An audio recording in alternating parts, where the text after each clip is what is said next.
Welcome to the final part of this series, part 3. If you haven't seen part 1 or part 2, I recommend you do that first. So far, we've explored how Disneyland Paris works behind the scenes to keep millions of guests safe, and we've looked at the most significant incidents involving attractions over the past 3 decades. In this final chapter, we're going to cover the last major incidents in the resort's history, see what changed because of them, and take a closer look at why Disney continues to be regarded as one of the world's safest theme park operators. Let's get started. We've reached the final part of the story, and while we've already talked about several incidents involving guests, the last 2 events we're going to cover happened behind the scenes, away from the eyes of visitors. When people think about a theme park, they naturally focus on the attractions, the shows, the characters, and the entertainment. But every one of those experiences depends on an enormous team of people working long before the park opens and long after it closes. Electricians, engineers, ride technicians, carpenters, painters, plumbers, computer specialists, landscape teams, cleaning crews. Thousands of cast members and contractors work together every day to keep Disneyland Paris running. It's easy to forget that many attractions are essentially giant industrial machines hidden beneath beautiful theming. During the day, they create magical experiences, but overnight they become active work sites where maintenance teams inspect, repair, and replace equipment that most guests never even know exists.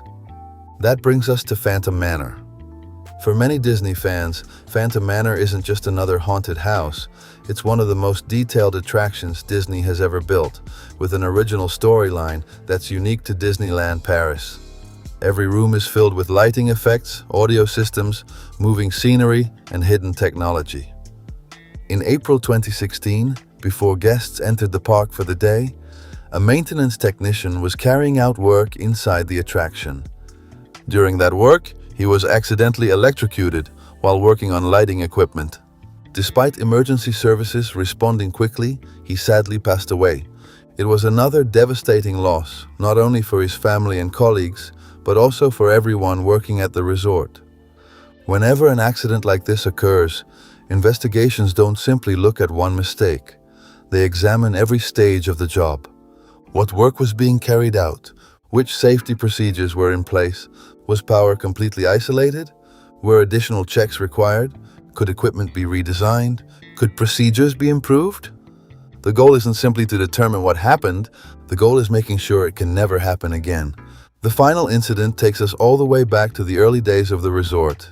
Disneyland Paris had only recently opened its gates when one of its roller coasters experienced a braking malfunction in 1993.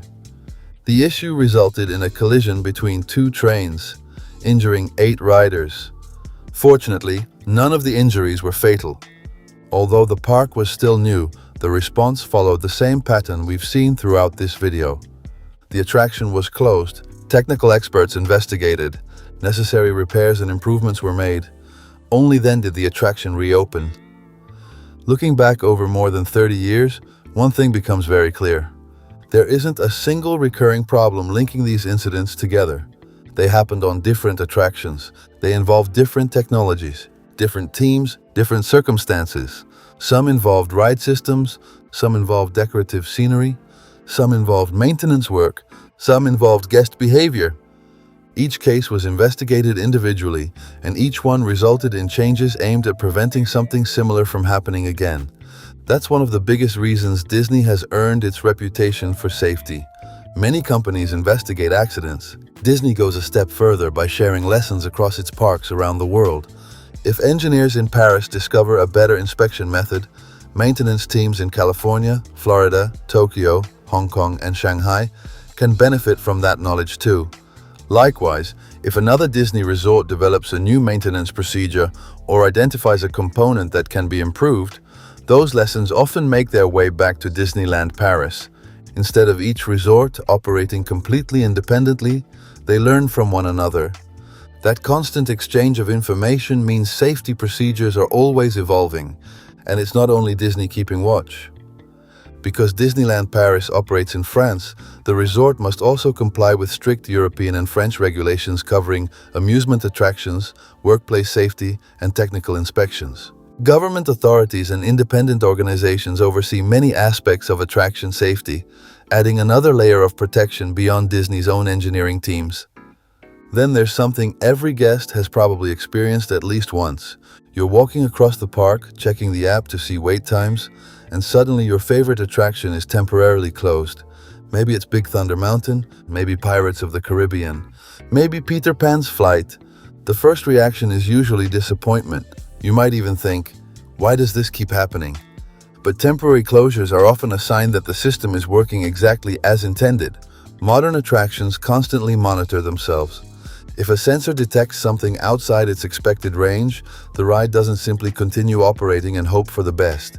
It stops. Notre aventure est momentanément interrompue. Veuillez rester assis. Nous espérons redémarrer le plus rapidement possible. Merci de votre patience et de votre compréhension. Ladies and gentlemen, your attention please. For technical reasons, our adventure has been temporarily interrupted. We hope to be back in operation very soon. Please remain seated. Thank you. Operators contact maintenance, technicians inspect the issue. Sometimes it's something incredibly small. A sensor needs resetting, a restraint wasn't closed correctly, a ride vehicle stopped slightly outside its expected position. A computer detected conflicting information from two systems. Whatever the reason, the attraction remains closed until the issue has been resolved. To guests, that might mean waiting another hour before riding. To Disney, it's simply part of normal operations.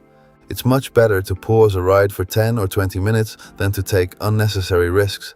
That philosophy extends far beyond individual breakdowns. Some attractions close for weeks, others disappear behind construction walls for several months.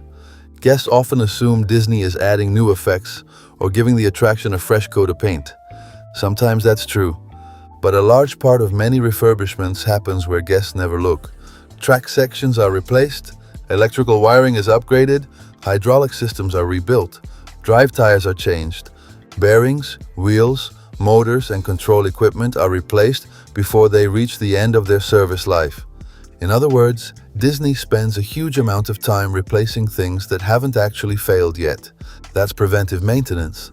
It's expensive, it takes attractions out of service. Most guests never notice it, but it's one of the biggest reasons Disney attractions continue operating safely year after year. When people ask whether Disney parks are the safest theme parks in the world, there's no official title that declares one company the safest. Measuring safety isn't as simple as counting incidents, because every park operates different attractions, welcomes different numbers of visitors, and reports accidents under different systems. What can be said is that Disney has built one of the strongest safety reputations in the industry.